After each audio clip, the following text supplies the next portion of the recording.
Hello friends, आपका स्वागत है इस वीडियो में। और इस वीडियो में हम पढ़ने वाले हैं जैनिज्म। जैनिज्म में हम पढ़ेंगे भगवान महावीर के बारे में और जैनिज्म से रिलेटेड दूसरे इंपॉर्टेंट पॉइंट्स को भी, जो कि एग्जामिनेशन पॉइंट ऑफ व्यू से काफ़ी इंपॉर्टेंट है और एग्जाम्स में काफ़ी बार उन्हें पूछा भी गया है।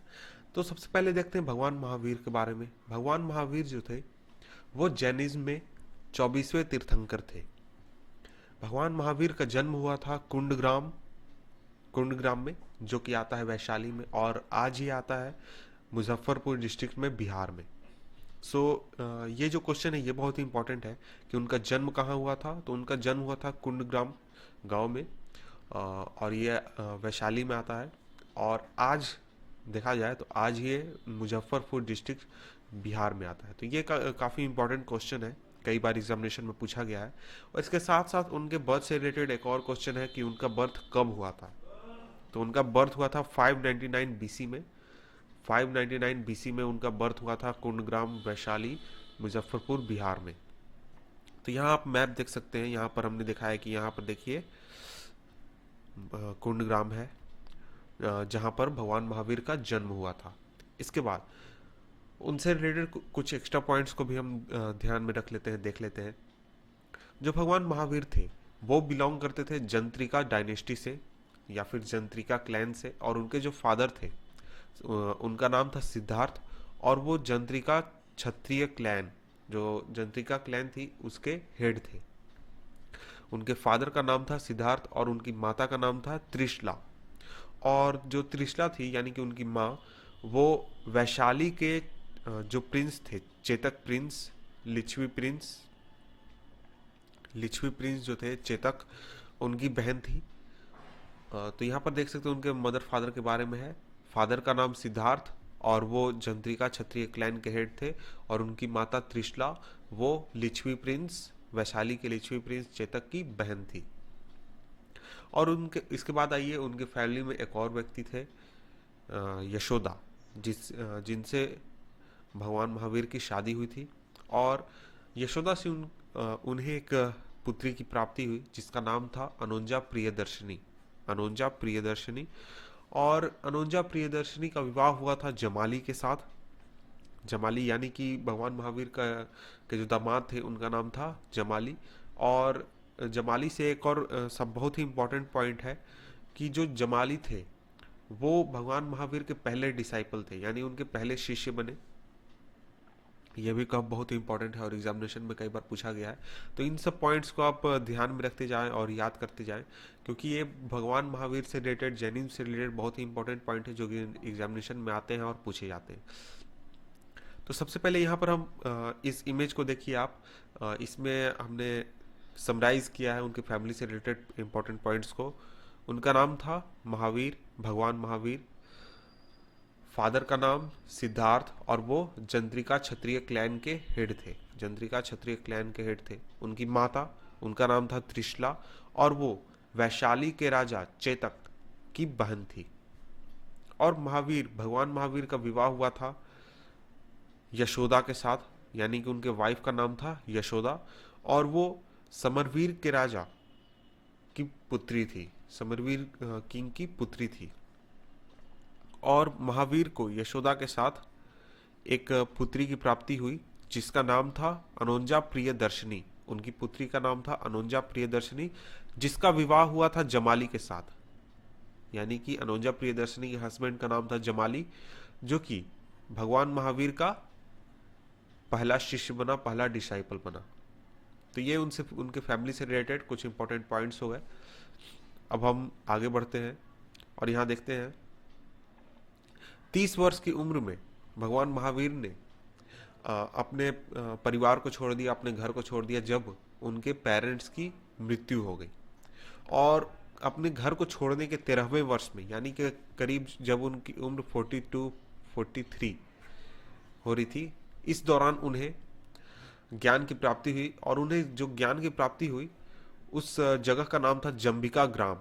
जंबिका ग्राम जो शहर था उसके आसपास के इलाके में उन्हें ज्ञान की प्राप्ति हुई थी। और उन्हें सुप्रीम नॉलेज, यानी उनसे कहा गया सुप्रीम नॉलेज की प्राप्ति हुई, और उसे कहा गया कैवल्य। यानी कि उन्हें कैवल्य की प्राप्ति हुई।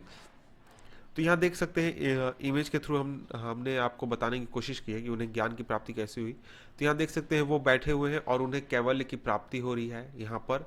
और प्लेस है जंबिका ग्राम। जंबिका ग्राम में उन्हें ज्ञान की प्राप्ति हुई, एज 42। और उन्हें ज्ञान की प्राप्ति हुई थी रिजुपालिका नदी के किनारे। रिवर का नाम था रिजुपालिका, रिजुपालिका। और उन्हें ज्ञान की प्राप्ति हुई थी साल की पेड़ के नीचे, यानी साल ट्री के नीचे। तो ये बहुत ही इंपॉर्टेंट पॉइंट है उनके ज्ञान की प्राप्ति से रिलेटेड। उन्हें ज्ञान की प्राप्ति हुई थी 42 वर्ष की उम्र में, जंबिका ग्राम में, रिजुपालिका नदी के किनारे, रिजुपालिका नदी के किनारे और साल के ट्री के नीचे। तो ये पॉइंट्स आप याद रखें, एग्जामिनेशन में बहुत ही आपको हेल्प करेगा ये चीज़ें। और उन्हें जो ज्ञान की प्राप्ति हुई उसे कहा गया कैवल्य। कैवल्य यानी कि ज्ञान की प्राप्ति हुई, इसका मतलब कि उन्हें कैवल्य की प्राप्ति हुई। इनलाइटमेंट होने के बाद, यानी कि उन्हें जब ज्ञान की प्राप्ति हुई उसके बाद उन्होंने अपना पहला जो उपदेश था, सरमन, वो उन्होंने दिया पावापुरी में। पहला सरमन उन्होंने दिया पावा, जगह का नाम था पावा या फिर पावापुरी भी कहा जाता है। पावा में उन्होंने अपने 11 शिष्यों को शिक्षा दी, यानी उपदेश दिया। और इसके बाद जब उन्हें इनलाइटमेंट हो गया तो उन्हें कहा जाने लगा जैन या फिर जितेंद्र, और महावीर भी उन्हें कहा जाने लगा। और उनके जो फॉलोअर्स थे उनको कहा जाने लगा जैन्स, उनके फॉलोअर्स को कहा जाने लगा जैन्स। और जो थे उन्हें अरिहंत का टाइटल भी दिया गया। और तो यहाँ पर इमेज में आप देख सकते हैं कि जब उन्हें कैवल्य की प्राप्ति हुई तो उन्हें किन किन नामों से पुकारा जाने लगा। केवल यानी कि उन्हें जब सुप्रीम नॉलेज ज्ञान की प्राप्ति हुई तो उन्हें कहा जाने लगा केवालिन, नृग्रंथ, अरिहंत, महावीर, जीन या फिर जितेंद्रिय। तो इन सब वर्ड्स के अपने अपने मीनिंग भी है। अगर आप उन्हें भी देखना चाहते हैं तो यहाँ पर अगर आपको इम्पोर्टेंट लगे तो आप इन्हें भी याद कर सकते हैं। केवालिन यानी कि perfectly learn, Nirgrantha free from all bonds, Arihant blessed one, Mahavir the brave, और जीन या फिर Jitendra one who conquered his senses. तो ये इन सब जो शब्द हैं इनके मीनिंग है, ये हो सकता है ये भी आपसे एग्जामिनेशन में पूछ दिए जाएं और आपको वहाँ पर आंसर करना पड़े। 72 वर्ष की उम्र में पावा जो शहर था जहाँ पर उन्होंने अपना पहला ज्ञान दिया था, वहीं पर उनकी मृत्यु हो गई। और ये जो मगध राज्य था उसकी राजधानी जो थी राजगृह के पास का इलाका था, पास में ही था पावा, वहाँ पर उनकी मृत्यु हो गई। और ऐसा कहा जाता है कि जब महावीर की मृत्यु हुई पावापुरी में तो 2 क्लैंस थे, मल और लिच्छवीज। इन्होंने एक लैम्प फेस्टिवल ऑर्गेनाइज किया उन्हें उनके रिस्पेक्ट में, उनके ऑनर में। तो यहाँ पर मैप देख सकते हैं, यहाँ पर जो राजगीर है ये इलाका, ये जो राजगीर है यहाँ पर उस समय राजगृह कहा जाता था, आज इसका नाम राजगीर है। यहीं पर उनकी मृत्यु हुई थी 72 वर्ष की उम्र में। जब महावीर की मृत्यु हुई, भगवान महावीर की मृत्यु हुई, उस समय में जो किंग था वो था चंद्रगुप्त। और उसी समय में एक बहुत ही खतरनाक फैमिन यानी कि सूखा आया था मगध रीजन में। और इस वजह से बहुत सारे जो जैन मॉन्क्स थे उन्होंने गंगा वैली को छोड़कर डेक्कन की ओर रुख करना सही समझा और वो डेक्कन की ओर चले गए और वहाँ पर अपने बहुत ही इंपॉर्टेंट सेंटर्स अपने फेथ के इस्टेब्लिश किए।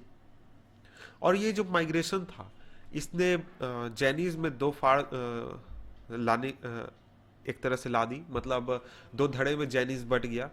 एक थे भद्रबाहु जो कि इमिग्रेंट्स को लीड कर रहे थे, और ये जो माइग्रेशन था इसने जैनिज्म में फूट डाल दी, जैनिज्म को 2 विचारधाराओं में बांट दिया। भद्रबाहु जो कि इमिग्रेंट्स को लीड कर रहे थे तो वो इंसिस्ट करते थे कि न्यूडिटी के रूल पर, मतलब कि जो जैन मॉन्क्स हैं उनको न्यूड रहना चाहिए, जैसा कि महावीर ने इस्टेब्लिश किया है। और वहीं एक थे स्थूलभद्र, वो वाइट ड्रेस को प्रेफर करते थे और कहते थे कि जैन मॉन्क्स को वाइट ड्रेस में रहना चाहिए। तो जो स्थूलभद्र थे उन्होंने फाउंड किया श्वेतांबर, और जो भद्रबाहु थे उन्होंने फाउंड किया दिगंबर सेक्ट। तो इस तरह से दो सेक्ट बन गए जैनिज्म में, पहला दिगंबर और दूसरा श्वेतांबर। दिगंबर यानी कि स्काई क्लैड, यानी कि इस सेक्ट में जो जैन मॉन्क्स हैं वो नेकेड रहते हैं, और श्वेतांबर में जो जैन मॉन्क्स हैं वो वाइट ड्रेस पहने हुए रहते हैं। तो जो सेक्ट्स है जैनिज्म के, पहला श्वेतांबर, दूसरा दिगंबर। श्वेतांबर में जो वाइट ड्रेस यानी कि वाइट रोब्स धारण करते हैं, और इसके संस्थापक थे स्थूलभद्र। और जो दिगंबर थे वो हमेशा नेकेड रहते थे, और इसके संस्थापक थे भद्रबाहु। इसके बाद जैनिज्म के 5 वोज हैं जो कि बहुत ही इंपॉर्टेंट है। वो है अहिंसा यानी कि नॉन वायलेंस, सत्य यानी कि सच्चाई, अस्तेय यानी कि नॉन स्टीलिंग, आचार्यो,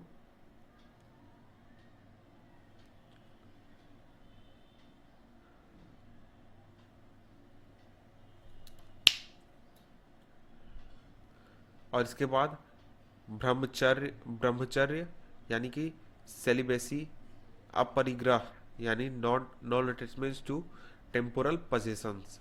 तो ये जो चीज़ें हैं ये है 5 वोज ऑफ जैनिज्म। तो इस वीडियो में हमने कुछ इंपॉर्टेंट पॉइंट्स देखे जैनिज्म से रिलेटेड। जैनिज्म पर हम और भी वीडियोस करेंगे जिनमें हम आपको और भी चीज़ों के बारे में बताएंगे, और भी पॉइंट्स बताएंगे जैनिज्म से रिलेटेड जो कि एग्जामिनेशन पॉइंट ऑफ व्यू से बहुत ही इंपॉर्टेंट है। तब तक के लिए गुड बाय।